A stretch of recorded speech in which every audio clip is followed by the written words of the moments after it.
Qatar రాజధాని Doha మీద మళ్లీ దాడులు చేసింది ఇరాన్. క్షిపణులు, డ్రోన్లతో విరుచుకుపడింది.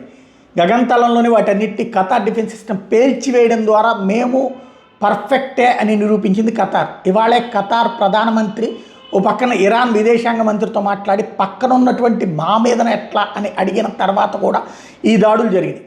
అదే సందర్భంలో దాన్ని తిప్పికొట్టడం ద్వారా ఖతార్ ఇంకా వేచి చూస్తోంది. ఇక ఖతార్ కూడా యుద్ధంలోకి దిగే పరిస్థితి, ఖతార్ ఎదురుదాడి చేసే పరిస్థితి తీసుకొస్తారా లేదా అన్నది చూడాలి. ఖతార్ ఏమి ఆషామాషి కాదు. అయితే ఇరాన్ అంత సైన్యం, ఇరాన్ అంత ఎయిర్ ఫోర్స్, ఇరాన్ అంత నేవీ ఖతార్ దగ్గర లేదు. బట్ ఆల్ట్రా మోడర్న్ అమెరికా నుంచి కొన్నవి కావచ్చు, ఫ్రాన్స్ నుంచి కొన్నవి కావచ్చు, యూరప్ దేశాల నుంచి కొన్నటువంటి ఎక్విప్మెంట్ ఉన్నాయి. యుద్ధంలో గెలవలేకపోవచ్చు కానీ ఇరాన్ నుంచి తనను తాను రక్షించుకోగలిగింది. అలాగే రివర్స్ బుద్ధి చెప్పగలిగినటువంటి సిచ్యువేషన్ ఉంది.